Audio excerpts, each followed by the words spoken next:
नमस्कार. मराठी भाषा विश्व या माझ्या यूट्यूब चॅनलमध्ये आपल्या सर्वांचं पुन्हा एकदा स्वागत.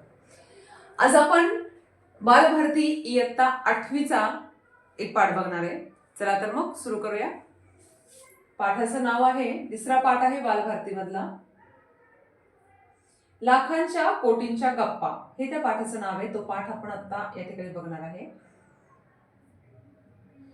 मागच्या वेळेला आपण माझ्या देशावर माझे प्रेम आहे हा पाठ पाहिला होता. आता त्याचा पुढचा पाठ जो आहे लाखांच्या कोटीच्या गप्पा, हा आपण आज या ठिकाणी सुरुवात करूया.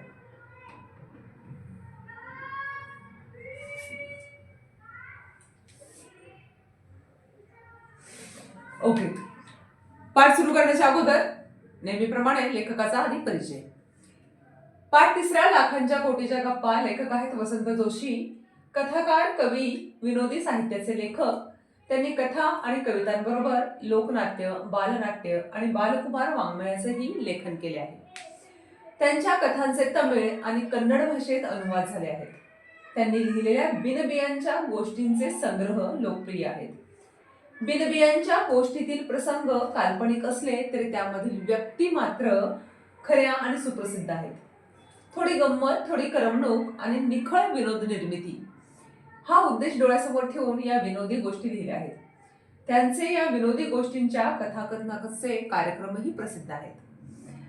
या पाठामध्ये सुप्रसिद्ध मराठी अभिनेते रेल्वेच्या इंजिनमध्ये बिघाड झाल्यामुळे रेल्वे स्टेशनवर थांबतात. त्यानंतर त्यांच्या लाखांच्या कोटीच्या गप्पा सुरू होतात.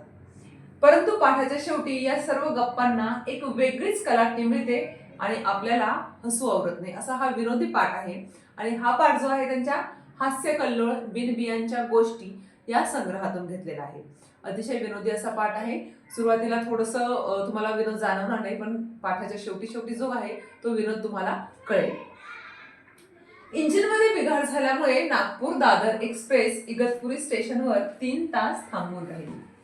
गाडीतले प्रवासी कंटाळून प्लॅटफॉर्मवर एरझारा घालू लागले.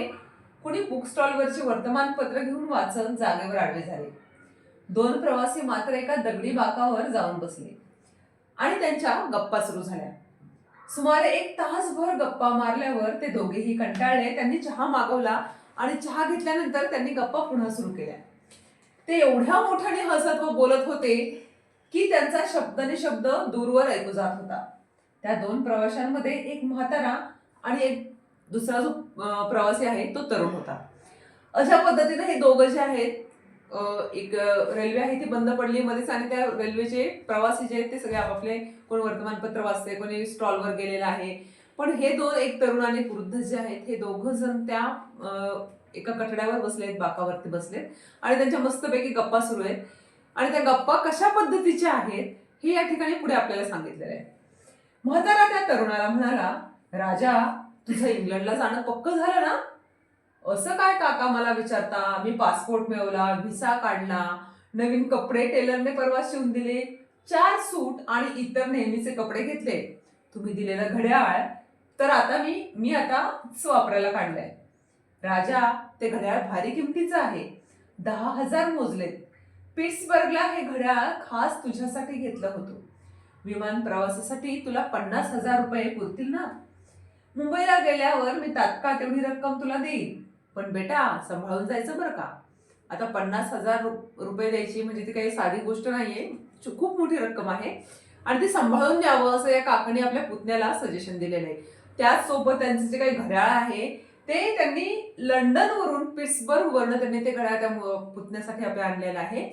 आणि ह्या गप्पा ज्या आहेत त्यांच्या या बाहेर उभा राहून बसून सुरू झालेल्या आहेत आणि त्या एवढ्या मोठ्या आवाजामध्ये सुरू आहेत की दूरपर्यंत लोकांना त्या गप्पा स्पष्टपणे अगदी ऐकायला येतात. पण काका, तुमच्या 50,000 इंग्लंडला मी 3 वर्ष कशी काढणार? बॅरिस्टर कसा होणार? किमान 15 लाख किरकोळ खर्चासाठी लागतील. कोट्याधिपती काकाचा हा पुतण्या कुठल्या तरी घाणेरड्या हॉटेलात राहिलेला तुम्हाला चालेल का? नको, तू एक स्वतंत्र बंगलाच घे. तुझा अभ्यासाला निवांत जागा हवी. त्यासाठी काका वर्षाला किमान 15 लाख रुपये लागतील. याप्रमाणे 3 वर्षासाठी 45 लाख लागतील. अशा पद्धतीने यांच्या लाखोच्या गप्पा ज्या आहेत त्या सुरू झालेल्या आहेत आणि ज्या लोक ऐकतायत त्याची सोय मी आता या क्षणालाही करू शकतो. बँकेत शेअर्स विकल्याची रक्कम नगद 80 लाख रुपये आत्ताच देऊन टाकतो. ज्या त्या रेल्वेनं प्रवास करतायत त्या काकांनी असं सांगितलं की जी काही बॅग आपण कॅरी करतोय आपल्या सोबत आहे त्या बॅगेमध्ये माझ्या 80 लाख रुपये आहेत आणि ते मी तुला आता लगेच देणार आहे की जे तुला लंडनला गेल्यानंतर उपयोगाला पडणार आहेत. नको, गाडीत बसल्यावर द्या. पण काका, एक मोटारही मला लागेल. रोज मला कॉलेजात गाडीतच जावं लागणार नाही का? मी चालत कसं जाणार? 20 लाख तरी त्यासाठी लागतील. ती रक्कमही आता याच बॅगेत आहे. बँकेतून आजच तेवढी रक्कम काढली आहे. काका, मला सारा युरोप बघायचा आहे. प्रत्येक देशात किमान एक वर्षभर तरी राहावं लागेल. त्यासाठी निम्मा खर्च मी करणार आहे. आईचे 40 तोळ्यांचे सोन्याचे दागिने तिने मला परवाच दिले. ते आहेत आता या माझ्या बॅगेत. हे सगळी चर्चा सुरू असताना हे जे काही सगळी रक्कम आहे, सगळे पैसे आहेत, दागिने त्यांच्या सोबत आहेत. आता सध्याला अशा पद्धतीने त्यांच्या त्या गप्पा सुरू आहेत. राजा, तू अजिबात काळजी करू नकोस. तू बॅरिस्टर म्हणून भारतात परत ये. त्यासाठी मी वाटेल तेवढा पैसा खर्च करायला तयार आहे. आपल्याकडले चहाचे 2 मळे आणि सफरचंदाचा 1 मळा विकून जे 10 कोटी आले ते पण या माझ्या बॅगेतच वरच्या कप्प्यात ठेवले आहेत. आता हे एवढे कोटी रुपये, लाखोचे दागिने हे सगळे ते सोबत घेऊन रेल्वेने प्रवास करतायत असं कोणालाही सहजासहजी प्रत्यक्षदर्शी वाटावं अशा पद्धतीने त्यांच्या गप्पा ज्या आहेत त्या सुरू झालेल्या आहेत. त्यांचं असं बोलणं चालू असतानाच गाडी सुटणार असल्याची घोषणा झाली. ते 2 प्रवासी आपल्या डब्यात शिरले, खिडकी जवळच्या समोरासमोरच्या सीटवर बसले. 5-10 मिनिटातच ते पेंगायला लागले आणि चक्क घोरायलाही लागले. आता ह्या सगळ्या गप्पा सुरू असताना ते जे काही इंजिन बिघडलं होतं ते दुरुस्त झाले आणि सगळ्यांना रेल्वेमध्ये बसण्याची सूचना झालेली आहे. सगळेजण रेल्वेत बसलेत आणि 5-10 मिनिटात ते काका पुतण्या 2 जण छानपैकी पेंगायला लागलेत आणि लवकरच घोरायलाही लागलेत. केव्हा तरी कल्याण स्टेशन आलं.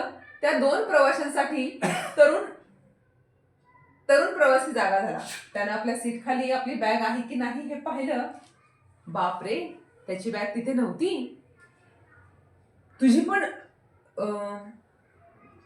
त्यानं त्या म्हाताऱ्या प्रवाशाला उठवलं. ए, माझी बॅग कोणीतरी पळवली. तुझी पण दिसत नाही. म्हातारा प्रवासी पण दचकून जागा झाला. आता काय करायचं? दोघंही किंचाळले. बघा, झोपेतनं उठल्यानंतर किंवा त्या तरुणाला ज्यावेळेस जाग आली त्यावेळेस त्याला जाणवलं की आपली आणि त्या म्हाताऱ्याची दोघांची बॅग जी आहे ती त्या ट्रेनमध्ये नाहीये, त्यांच्या सीट खाली नाहीये. आता इतक्या वेळेच्या ज्या काही त्यांच्या लाखोच्या कोटीच्या गप्पा चालल्या होत्या, साहजिक आहे कोणालाही वाटलं असणार त्यांच्या त्या बॅगेमध्ये तेवढे लाखो कोटी रुपये आहेत. त्यामुळे त्यांच्या त्या दोन्ही बॅगा ज्या आहेत त्या पळून नेण्यात आलेल्या आहेत. त्या बॅगांची चोरी झालेली आहे. समोरच्या बाकड्यावर बसलेला एक म्हातारा प्रवासी त्यांना म्हणाला, तुमच्यासारख्या लखपती माणसांनी असं 3 टायर मधून प्रवास करणं योग्य नाही. इगतपुरी स्टेशनवर तुम्ही गप्पा मारताना तुमच्या बॅगेमधून किती रक्कम आहेत हे उघड मोठ्याने बोलत होता. तर ते कुणीतरी भामट्यानं ऐकलं असणार आणि त्यानंच तुमच्या बॅगा पळवल्या. आता बसा हरी करत. तुमची जाम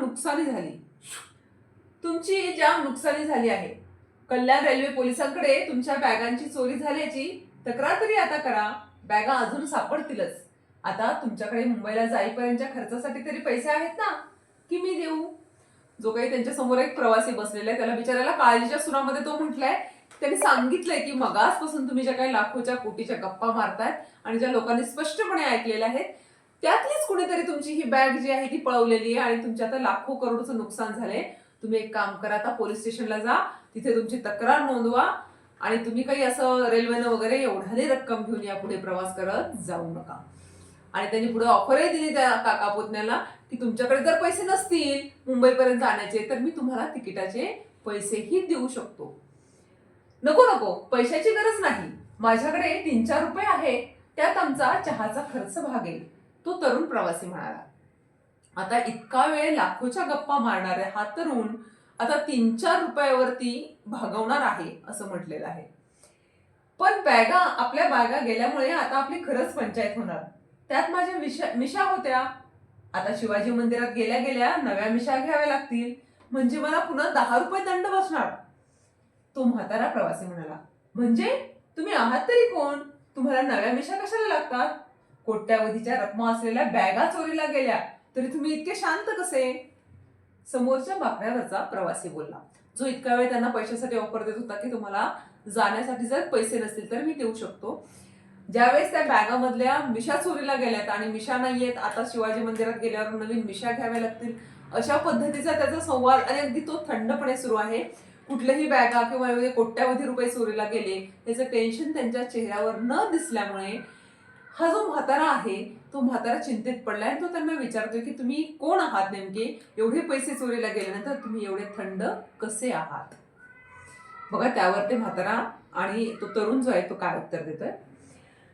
तो म्हातारा आणि तरुण प्रवासी खूप मोठ्या मोठ्याने हसले. तरुण प्रवासी म्हणाला, अहो आम्ही नाटकवाले, मी राजा गोसावी आणि हे शरद तळवळकर. आमच्या बॅगांमध्ये आमचे फक्त मेकअपचं सामान होतं, बाकी काही नाही. मग इगतपुरी स्टेशनवरच्या तुमच्या लाखाच्या कोटीच्या गप्पाचं काय, ते तुम्ही खरंच मांडलं की काय. अहो आम्ही केवळ वेळ घालवण्यासाठी आमच्या नव्या नाटकाची रिहर्सल करत होतो.